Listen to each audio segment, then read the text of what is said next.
Thank you, Rabia, for that warm introduction. May I also start by acknowledging the traditional custodians of the land which we gather and pay my respects to the elders of the Wurundjeri people of Kulin Nation. Pay my respects to elders past, present and emerging. And I say Wominjika, welcome. Your Honours, distinguished guests, ladies and gentlemen, I greet you with the Islamic greeting of Salaam Alaikum, peace be upon you, and Ramadan Mubarak to you all. I'd also like to acknowledge and thank our co-host, Mr. Sam Hay KC, the President of the Victorian, for partnering in tonight's program. One other thing that Sam and I share is a love of cycling, so it's always good to track each other's progress on Strava, and I've noticed that he's quite active in the mornings when he's cycling, so I need to catch up to him. So that's a good thing to do.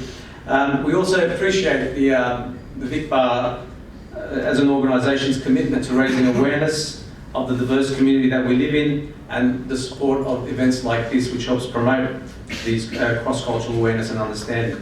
And we also applaud the work that you do, not only for your members, but also in society at large, for our democracy depends on having a just society, and your work is critical to that endeavour.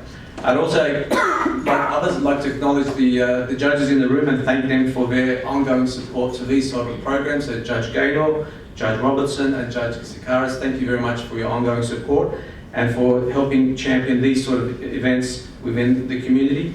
And also like to acknowledge Mohammed Chowdhury, who we look forward to hearing from shortly in conversation with Yusuf Al-Azawi.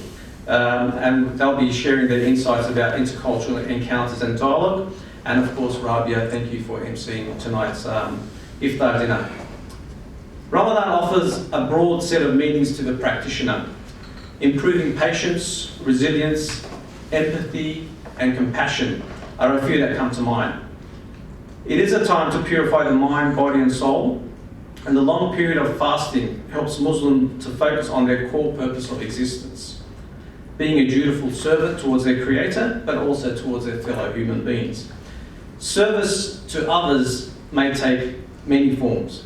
It can be a smile to lighten up someone's day, or listening to one's problems, like many of you do every day, or physically assisting them to overcome a challenge. These are significant modes of empathy. But how do we take it further? How do we extend that to altruism? Altruism towards others is a noble duty and one which is encouraged in all major faiths and is the core principle of humanity. Yet, how does one trust one another's true intent in a world where cynicism clouds judgment? Even though this challenge is there, we as everyday people can't help but be true to ourselves and demonstrate this noble behaviour. If we want to live in a society where people respect and accept each other for who they are, then small, important actions of service without expectation are essential traits that we must possess. People are drawn to authenticity, and when they see something or a word or an action originate from the heart, no doubt it will find its way to the heart of the recipient. That's why tonight's conversation between Mohammed and Yusuf is important. Treating others with sincerity and kindness opens doors to their world, their families, and their internal world. You get to see the person opposite you for what they are and realise their hopes and fears overlap with yours.